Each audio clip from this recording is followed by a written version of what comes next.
Foy Coco, I choose you. Look at this derpy little shit.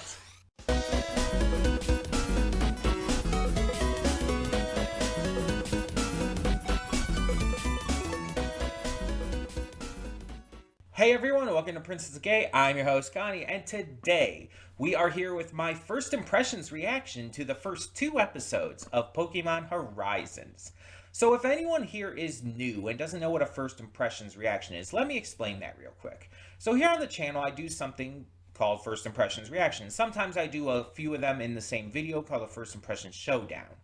What the first impressions reaction is I am giving a series, the first episode usually, but sometimes two, to determine if it's something I want to react to in the future, or if it's something I'd rather watch on my own time, or just something I'm not interested in. This is usually reserved for shows that I just don't know what I'm going to feel about with, in terms of reacting specifically. Even if I think I like the show, it might not be something I want to react to. It might be something that I would rather watch on my own time, such as something like Squid Game. That's a series that I would never want to react to personally.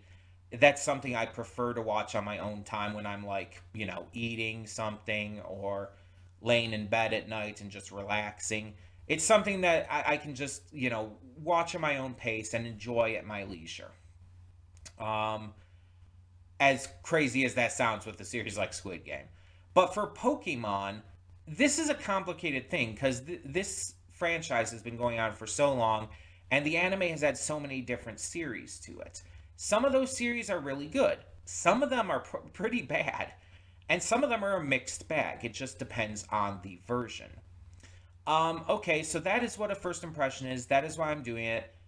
Um, why am I doing two episodes here? Well, that's because the first two episodes of this series are a two-parter. They're even specifically listed as part one and part two. So I just felt like it made sense to do them both together since they're one ongoing story. Um, I was going to do this originally yesterday for Pokemon Day. I just didn't really get the opportunity to. I ended up going somewhere yesterday, and so I could only end up getting to recording the Pokemon Presents and the regular Thursday reaction. I wasn't able to get to this as well, especially since it's two episodes, just didn't have the time. So I decided to push it to today, and this is a series I've wanted to check out for a while. Um, it's interesting because it's the first mainline Pokemon anime. Obviously not including all the spin-offs and like short anime and stuff. It's the first mainline Pokemon anime series that does not have Ash as the main character. It instead follows this girl named Liko. And that's the majority of my like plot related knowledge of this. I've seen like a clip or two here of like a character speaking, but that's about it. And speaking of, we will be doing the dub for this. This is one of those series where it's just something I can't watch in the sub. Pokemon, Naruto, Bleach, Full Metal Alchemist Brotherhood, not Space Dandy. Well, Space Dandy too, honestly. Cowboy Bebop, stuff like that are anime that I can't watch in sub. And it's not that the voice actors do a bad job, in my opinion. It's that I don't think, for the most part, the voices fit the characters. Dragon Ball Z is another big one for that, where it's like the voice actors are doing fine. It's just I don't think the voices match the characters' like physical traits. Goku does not look like he should sound like that as he sounds in the Japanese, but he looks like he should sound like Sean Schemmel's performance in the English dub. That is how Goku looks like he should sound.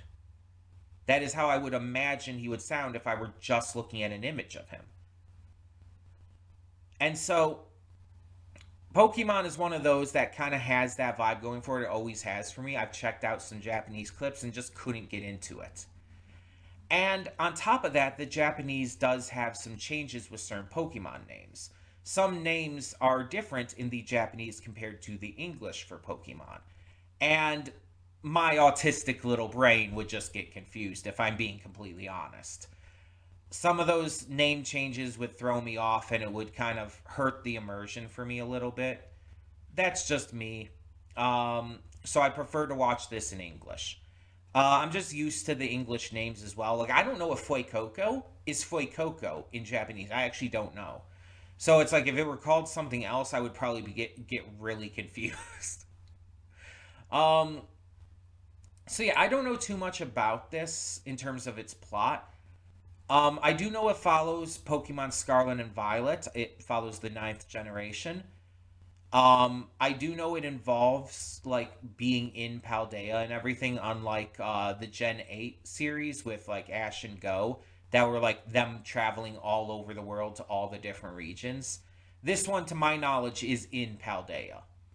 I know like the characters from the Scarlet and Violet games appear, and I'm very curious to see how it's done. I'm also very curious to see like how they have some of the Pokemon sounding in terms of their cries and everything.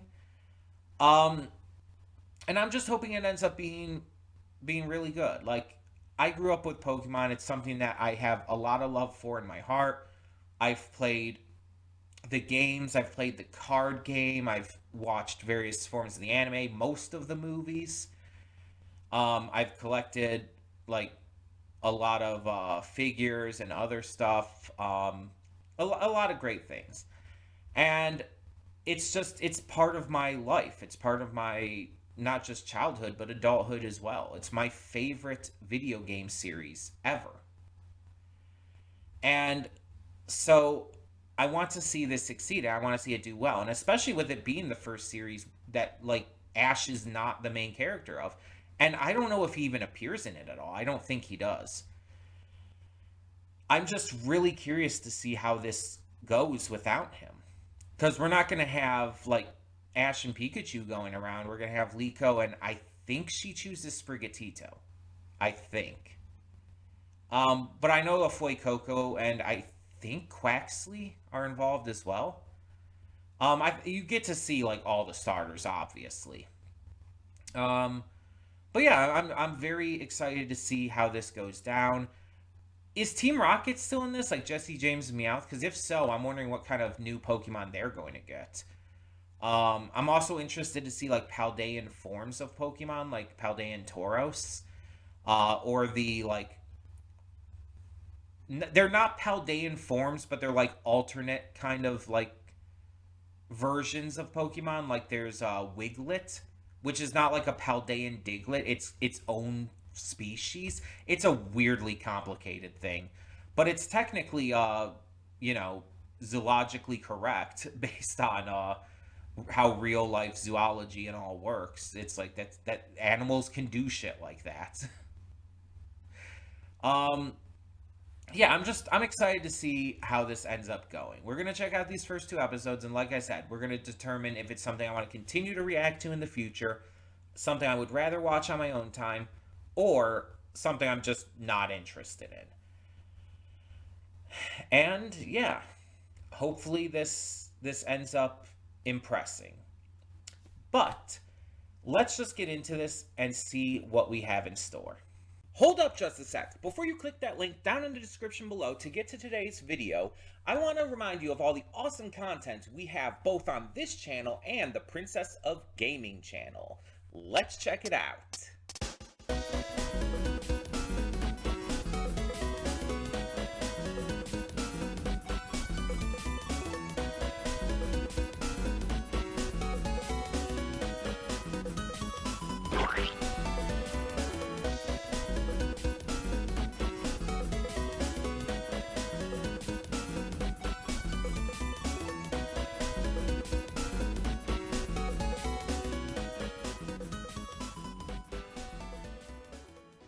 And we are back, and we'll begin with spoilers in 3, 2, 1, now.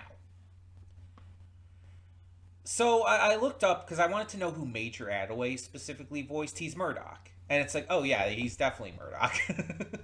I hear it now. For those who don't know, Major Attaway was Queen in the English dub of One Piece, and is one of the very few voices who I actually think are actively better in the dub for One Piece. Because One Piece, it's mostly the sub is better. The dub's not terrible, but most of the voices are just better in the sub, but I actually think Queens is better in the dub. I think Major Attaway just nails the character in a way that just elevates him, honestly.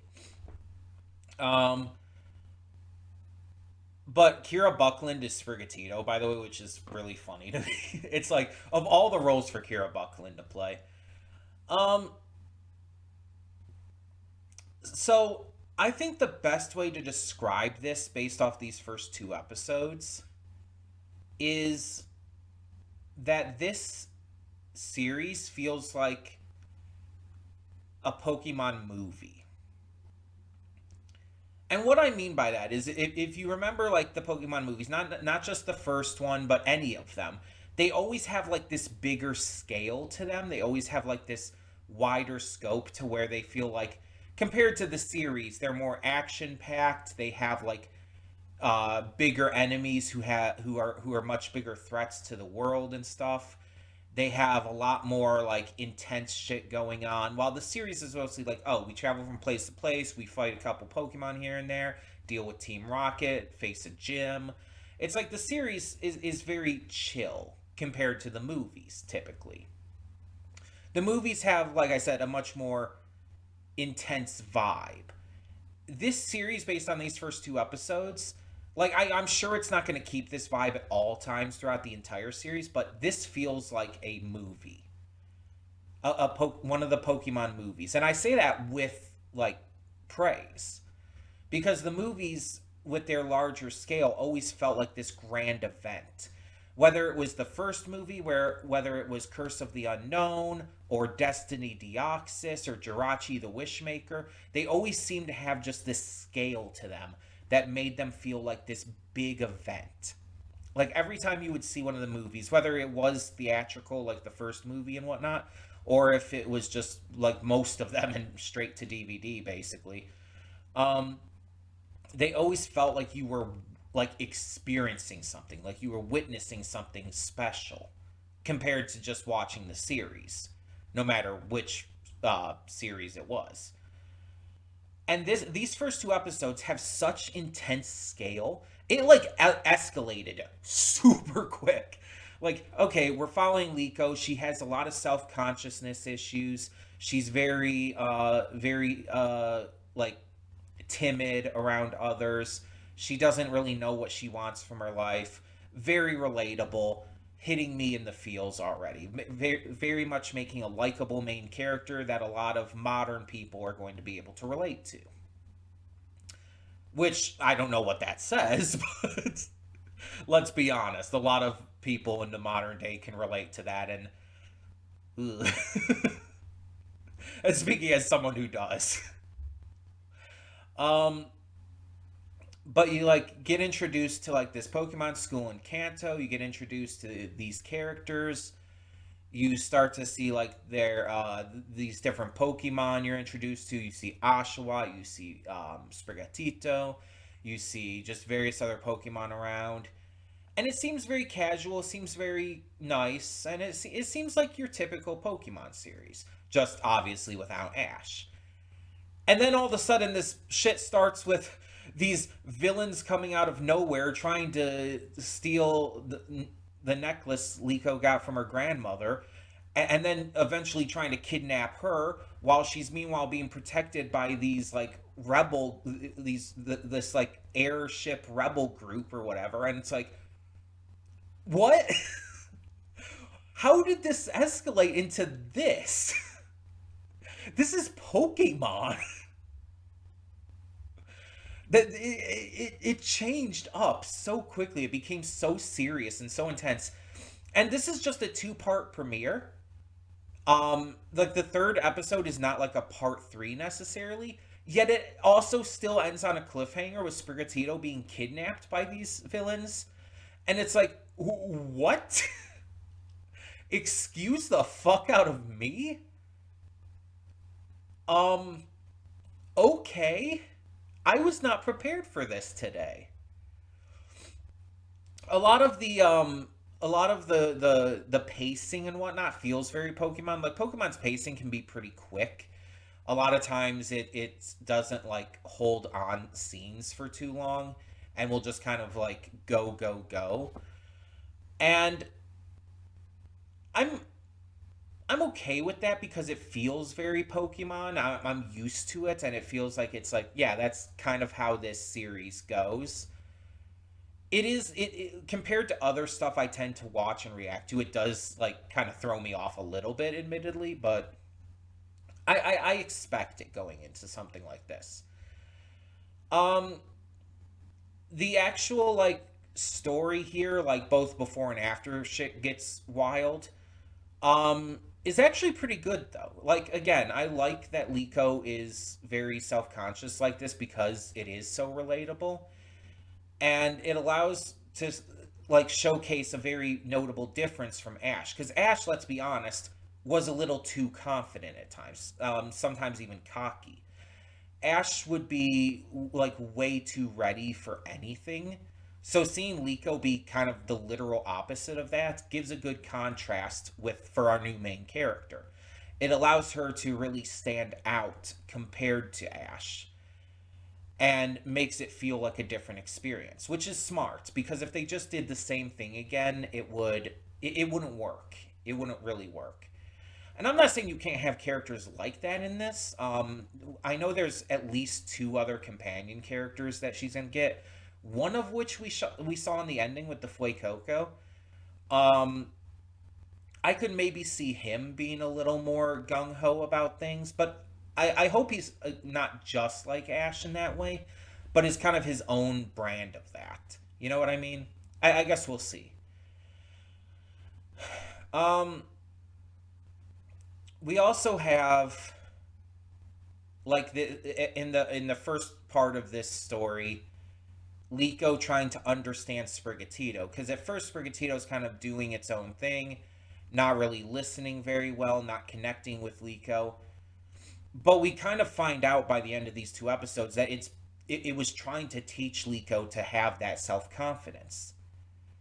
That Sprigatito could see instantly that Liko was drowning in self doubt, and it wanted to make her, step out of her comfort zone. Running away in the first place was probably literally a way to do that, by having her literally chase it and step out of her comfort zone by, abandoning class, but also, like going to places she probably normally wouldn't, like climbing up on the roof to chase it down and everything. Literally jumping off a roof to save it. Luckily, they landed on a Snorlax. It's like, then that's kind of the point where it comes into play where she has to realize that she's been holding herself back and that Sprigatito's been trying to tell her this.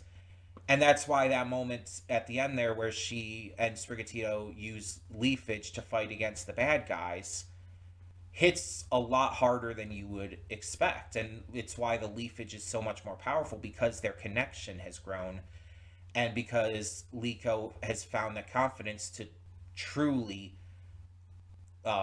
link up with her partner Pokemon. It's it's a really interesting character arc that we're just getting established really strongly here. And I really like it. Like I really like how they've handled this, because I don't think it's going to be a case where, oh, she's just going to be super confident from now on. No, she's not that kind of character. She's going to go back and forth, and she's going to have to struggle with this. And as the series goes along, she'll get more and more confident, obviously, but we're seeing that it's going to take effort from her, and I really like that. Um, we have other characters in this. We have a roommate who I can't remember most of their names right now, but we have the roommate who seems nice. I don't know if she's going to be a major character. She looks like her design is like inspired by Smoliv, which is one of the Paldean Pokemon. Um, though she's apparently from Kanto, never been to Paldea, so I don't know. But she went away for the break. Liko had stayed there and everything. I assume we're probably gonna see her again, right? Like she seems like too noticeably designed of a character to just abandon like that. Um, and it's really interesting as well that you could tell like who important characters were gonna be like right away. Like they're standing around the school, and before they even say anything, like before they start talking about like looking for someone, and all you could just tell by their looks. It's like, oh, these are important characters. I don't know who they are, but they're important. But then when they start to talk about it, it's like, oh no, these are important characters. Oh, what's going on here? And you think at first that they're kind of bad guys, like they're standing around all suspiciously, and then the duo-toned hair twerp comes out, and he seems suspicious at first, but you're kind of questioning it. He's like, "Oh, I brought this letter from your grandma," which, by the way, she never read. She never opened that letter. She should have opened that letter. And Sprigatito instantly distrusted this guy. This guy, it's like just instant like angry face, and then things just escalated from there. Like when Freed came up and everything, and voiced by Crispin Freeman. Still can't believe that's a thing. Still can't believe I heard Crispin Freeman say the names Charizard and Pikachu.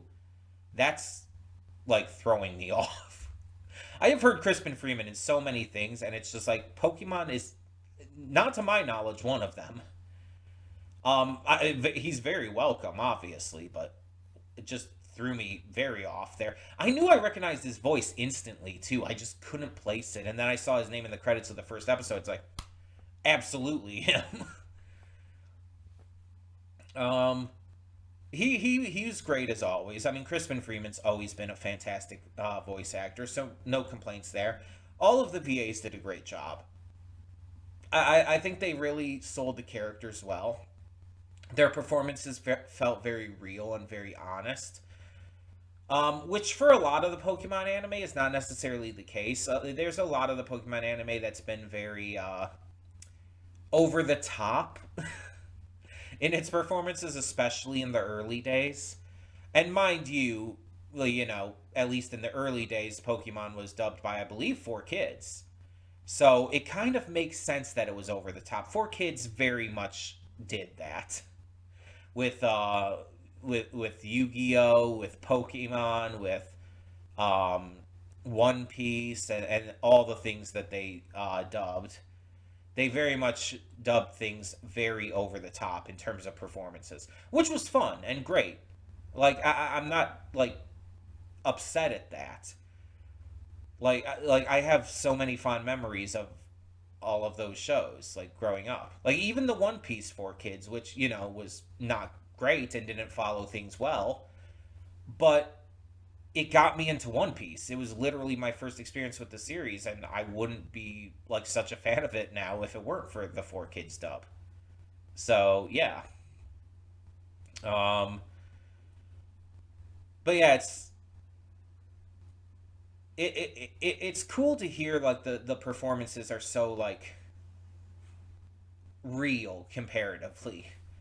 Um I mean, for as much as you can with like the dialogue, because the dialogue isn't entirely like realistic. Though Liko's dialogue is actually pretty down to earth in that regard. Um, and again, maybe it's just me connecting with her issues, which don't know what that says, but there you go. Um, there's also that Nito thing, streamer situation going on. It's like, what? It's someone dressed up as a neat arena, um, which is already weird enough because the suit's like obviously homemade. With their Quaxley, helping them out, and they're just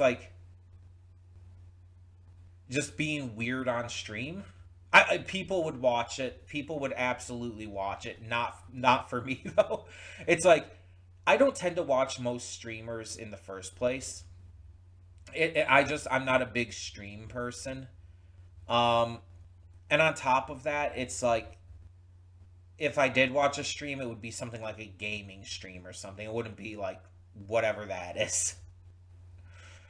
Um, And no harm with watching it. If that's what you're into, that's fine. I'm just saying it's not for me. Um, but yeah, there was definitely a lot of good build up in this, and a lot of good setup for the future, both with Liko's character arc, her connection to Sprigatito, and just this insane main plot. Cause what the fuck?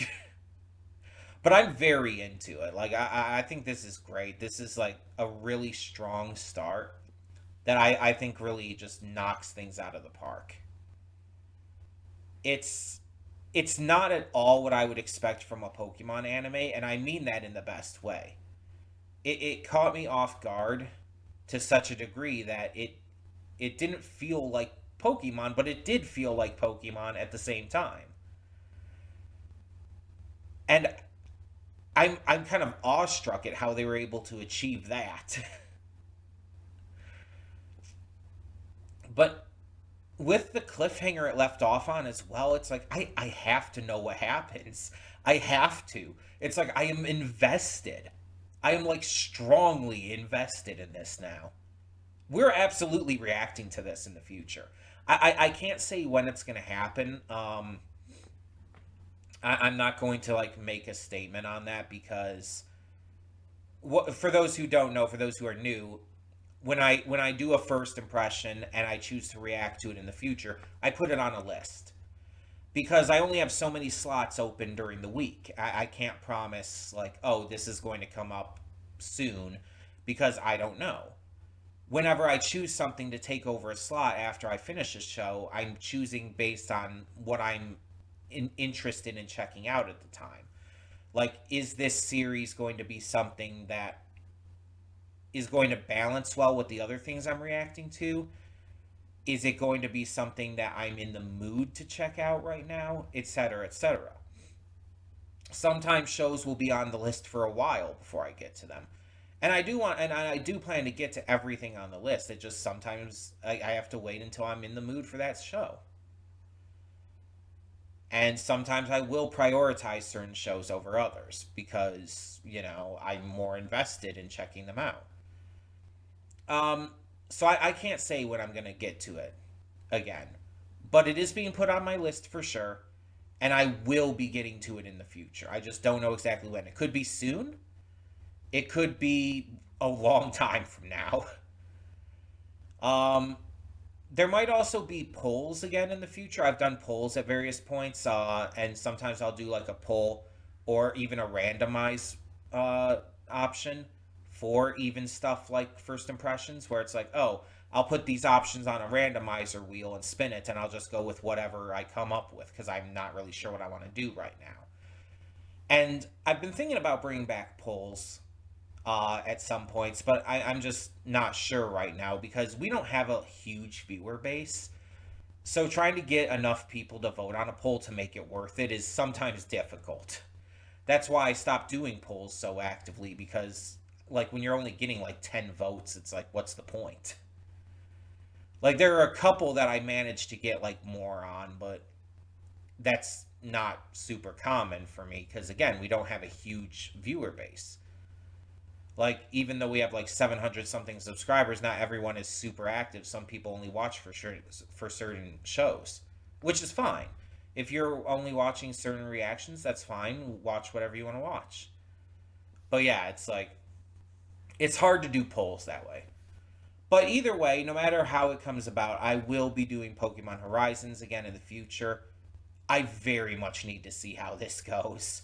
This like because even the last series, the one with again I can't remember what it's called, but the one with Go and Ash and everything, um, even that one didn't start off like this. And that one had some good lore and some good character stuff with it. Go was amazing, by the way. Phenomenal character, super adorable. Just an absolute charming son of a bitch. He was such a fun character, and Zeno Robinson's performance was definitely part of that. Um, and also, I kind of shipped him with Ash, like a lot of people did. because there was something there, right? I'm not the only one who think there was actually something there, right? Like, Go even blushed at Ash multiple times. But it's like even that series, and that series started off really well, giving a lot of lore and stuff with Mew and whatnot and Go. But even that one started off more like a standard Pokemon series. This one is just like, oh, we're just gonna throw you into some wild, crazy shit right off the bat, and it's like, thank you. Please, sir, may I have another? It's like just unexpected in the best way. And I'm so glad that I didn't know that this was going to be like this. Because it's like, again, this started coming out in Japan, I think in 2023. And I think it started getting dubbed in 2023 as well, just, later. And again, I've heard like little things. I've seen like a couple clips here and there randomly. I don't remember most of them, but I've heard things about this because it's been out, and I'm a Pokemon fan. I see stuff about that, even if I'm not trying to. But while like I've seen like other characters who will end up appearing and stuff, and I've like heard some voices for some characters like Rika, I had no idea things were going to be like this. Like, I had not heard anything about the tone of this series, apparently. Which, again, is a very good thing. I talk about all the time on the channel. I don't want to be spoiled on things. I want to go into a series as blind as I possibly can. Sometimes that's not fully blind. A lot of the time, that's not fully blind. But I want to go in as blind as I can, usually. And this is the kind of reason why. If I knew it was going to be like this, it would not have been as impressive to me. It would not have like wowed me as much as it did. I would not have been as invested because I would have been expecting it. Not expecting it like caught me so off guard in the best way. It made me excited. It really like these episodes kind of flew by for me. Like they really flew by quickly because I was just that into them, into what was going on. I'm fully in on this. So like I said, I don't know when it's going to be coming back, but we will be reacting to this at some point in the future. For now, though, tell me in the comments below, what did you think of these first two episodes of Pokemon Horizons? And as always, please no spoilers for anything in the future. Like, again, I've seen maybe a couple things, but just to be safe, because I don't even remember much of what I've seen, just to be safe, do not spoil me. I am very excited for this, and I do not want to be spoiled on anything else. So that being said, thank you so much as always for tuning in, and for now, I'm Connie, and I'm signing off. See y'all next time.